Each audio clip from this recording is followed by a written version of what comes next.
home, says Cassidy. Ding, ding, ding, ding, you win. Awesome.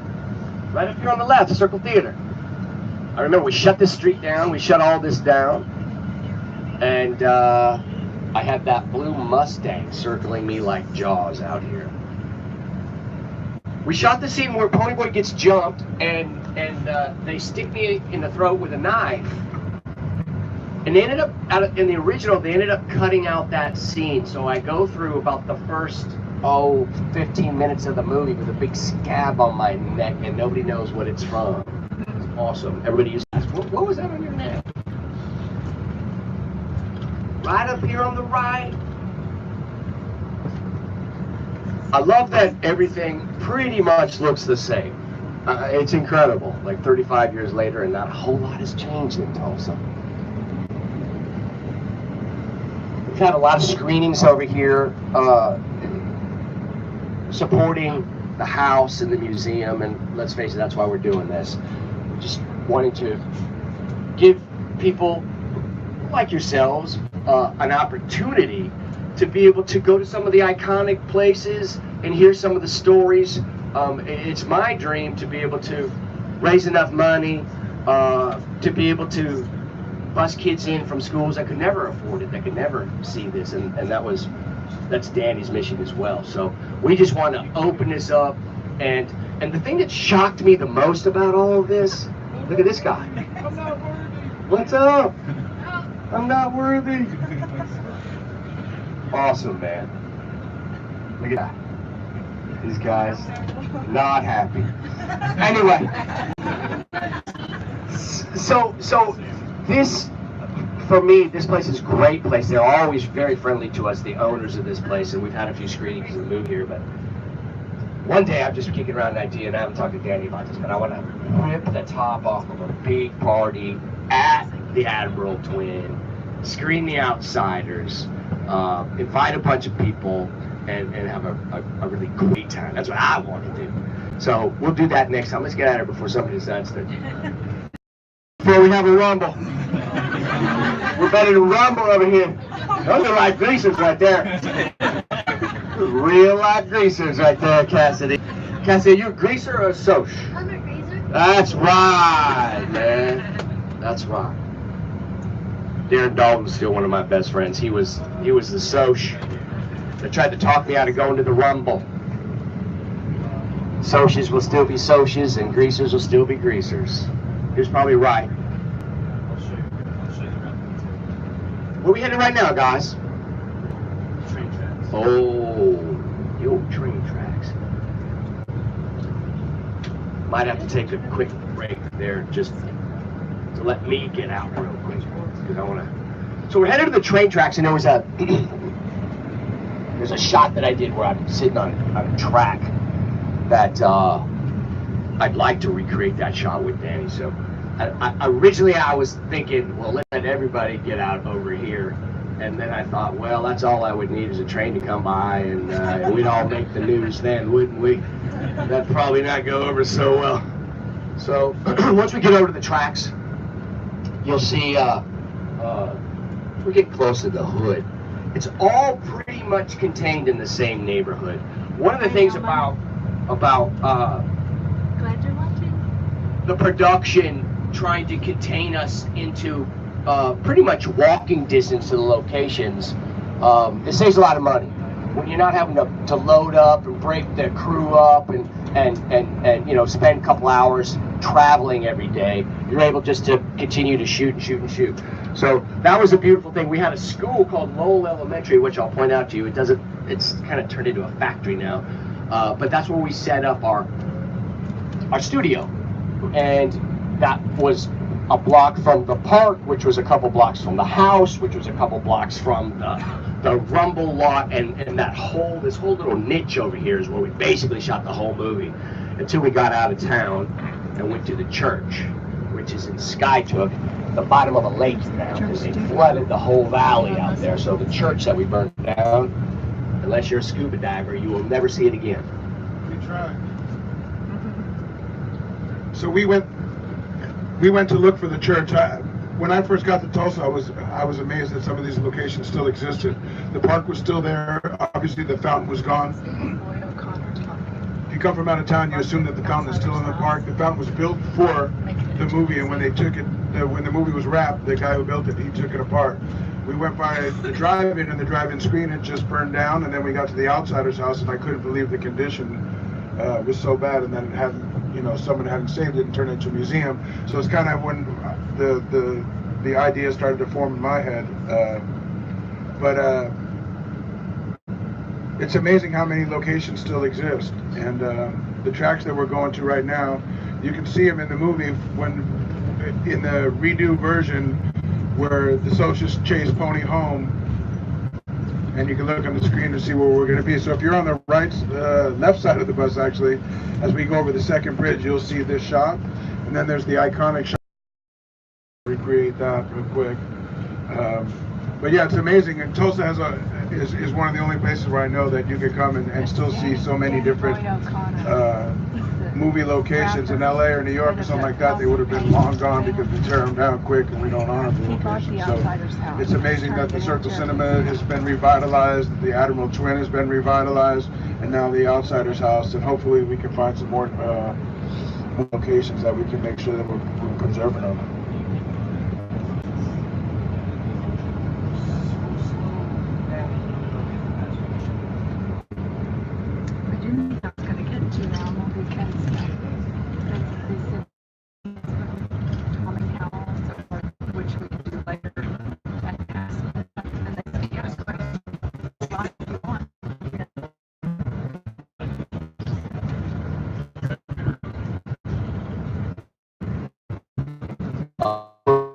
The tracks that we're talking about. So if you look over on the left side, this was a location that we used quite a bit. And this is see the train coming our way? That's the one that would kill me if I was on that track right now. And that's the shot I wanted to recreate. We're going to drop down over here and go to the left.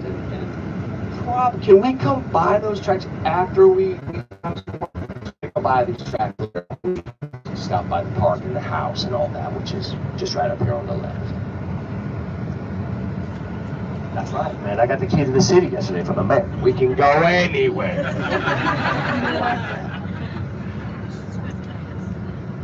Yeah, that's right.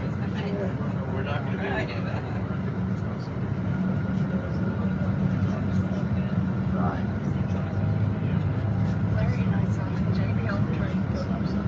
Dead straight ahead on this street, you can see the top of the little white striped round roof up there. That's a rebuilt Johnny Cake's house.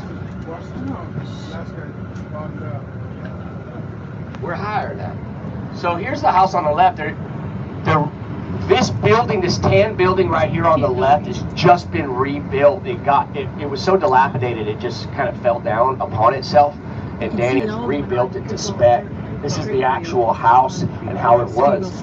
We had a ping pong table in here, and we'd eat lunch in this building every day. And just beat the heck out of each other with ping pong paddles. We played football out here in the street all day, touch football. We'd get with the socials and we'd have weekend matches. We'd play basketball. It was a very aggressive, there was nothing passive about it. We just did not like them and they did not like us. And they got treated a little bit better than us. They got a little bit more per diem each week, and when we'd meet on weekends to have little football games and barbecues, they show up in matching track suits with their names on it. We didn't have anything. We just show up in our blue jeans and be like, what the hell's going on? They got nice leather bound books for their scripts. We got canvas and plastic. They were up on the 18th floor with views. We were down in the dregs of humanity in the basement. And the director did this all on purpose. It was just enough to make us really not like these guys. And it worked great. I don't know who's behind this, but the house and the city renamed this street here, the Outsiders Way and Curtis Brothers Lane. I love this moment. It's one of my favorite pictures. So make sure we all get a picture in front of that sign, and we will get a picture in front of the house there. When we come back, we'll get out and we'll spend a minute at the house. Right now, we're just going to look at a couple more locations. We will end up back here, though, and get out for a few minutes. And of course, you're going to see the new stuff that we're putting together in there. Yep, Johnny K's house right dead in front of us. It's brown now. It used to be white. It's been rebuilt by Habitat of Humanity, who's been coming in here and picking up some of the rundown homes and lots and rebuilding some of the houses for people. The Rumble lot is over here on the left side. We'll be on our right side. This couple of these houses are brand new. They weren't here. This was the lot where we built a fire and Johnny would spend the night right over here in the old car seats. And the night that we had the Rumble, we had been rehearsing for 6 weeks these intricate choreographed punches and kicks and fight moves, and it was pouring rain the first night we got here. And we had no idea what we were in for.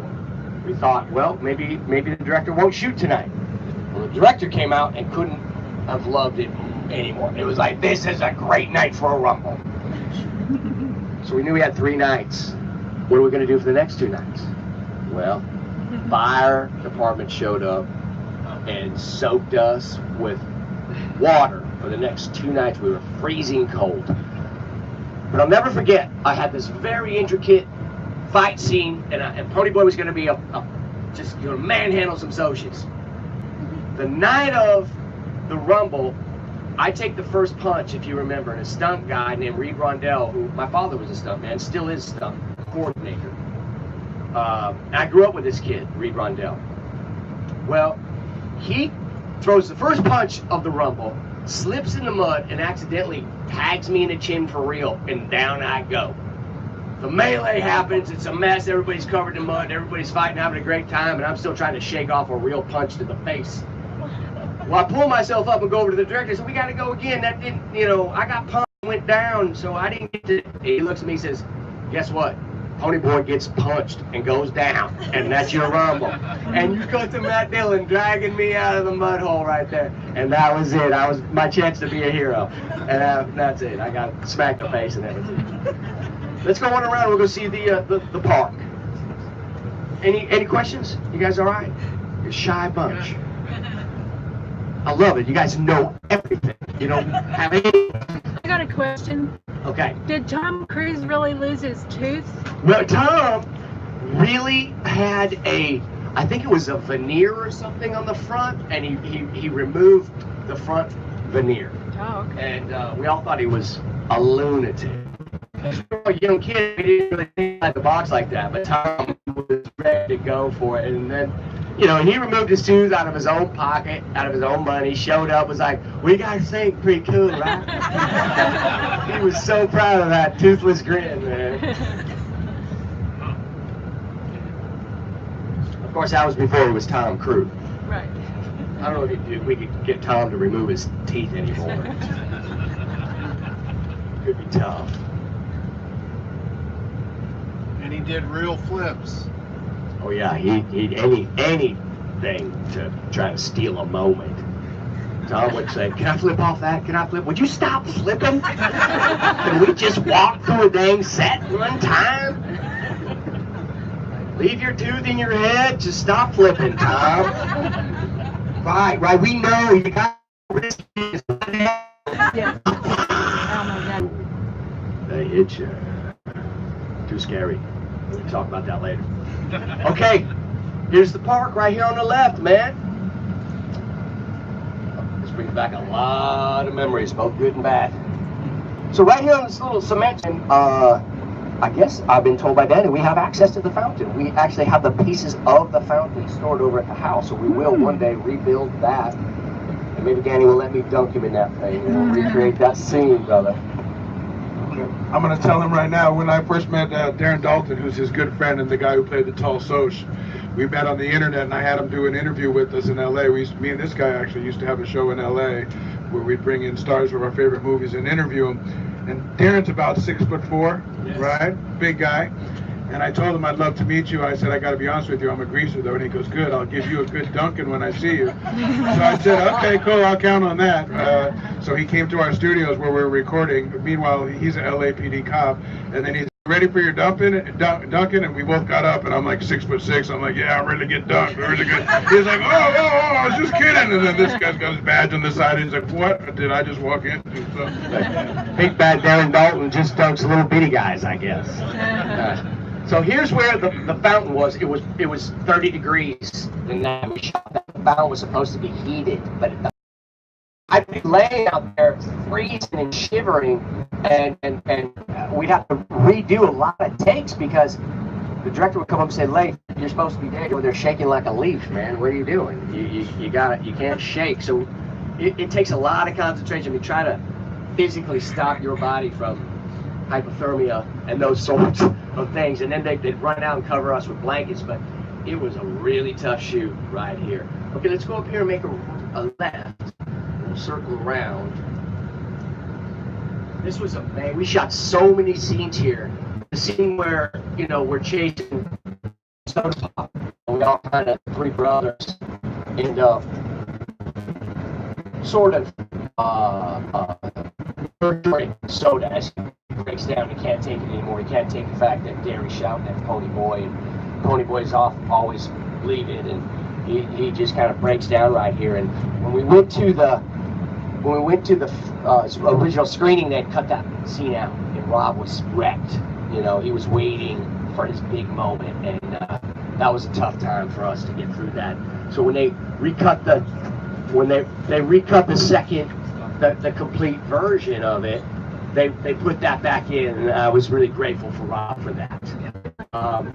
This is also the spot, if you remember, we parked the Corvette right up on top of this ridge, and Pony Boy walked from back here and met Diane Lane. They talked about their lives and what they had learned over the past couple of months together. One of my favorite moments. An amazing, amazing woman.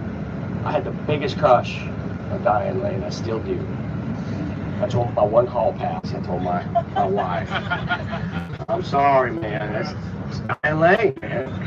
You tell the kids, you tell mommy, daddy's with Diane. A day or two. Okay, so we turn the corner here, and this is the exact moment where Matt Dillon was shot right here. This cross, this sort of, I think we were all coming from up here, running down, and those moments where the cops came in and plugged Matt Dillon after he couldn't take it anymore after Johnny passed, and that all happened right here, man. Again, a lot of memories, all awesome. We would also come here on weekends, and this is where we would beat the heck out of Socias, and we would play our flag football games. And really, I have to say, I've never experienced anything like it since. It was, we came from, none of us had really worked. Matt Dillon had done a couple of things, but it was an incredible time for a bunch of future superstars like Tom Cruise and Patrick, who went on to have an amazing career, and Ralph and Emilio. Diane's been nominated for Academy Awards, and I've done a couple of things since myself. But the whole point is, none of us had done anything to that point, so we were all just green, and our futures were ahead of us, and we didn't know what we were going to get into.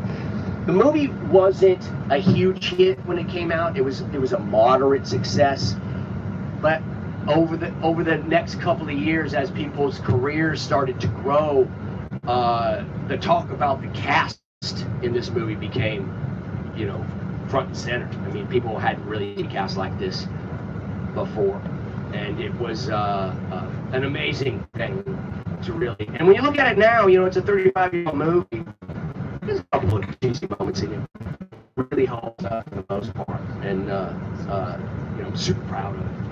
I'm super proud to be able to share this with you guys right now. That's the park. Any questions about the park? We're all good?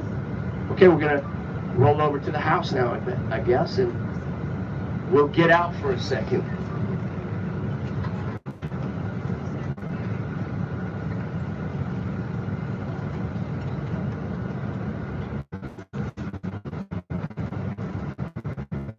So a little about the house, the museum.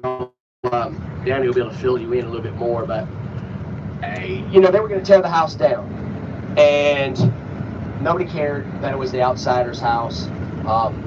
Danny had been coming. Well, he had been hitting a few different locations for, you know, a few different projects, and it was just sort of he had a layover in Tulsa for a few days and not a whole lot to do. He remembered, well, they shut the outsiders here. Let me go search for a few locations. And he went and he found a bunch of these locations, stumbled across the house, and realized that, you know, this was a pretty cool opportunity. And he visited the town a few times over the next couple of years. And up one day, and they were about to tear the house down. He said, wait a minute, you can't tear this house down. This is the outsider's house. People didn't care. He said, this is on the lot. I could build 4 houses for humanity here. We don't care. He said, no, you have to care. Stop. Well, he got himself in a position to be able to buy the house. So he did. Out of his own money, his own savings. And bought the house sight unseen. When he got there, he realized why it was as cheap as it was.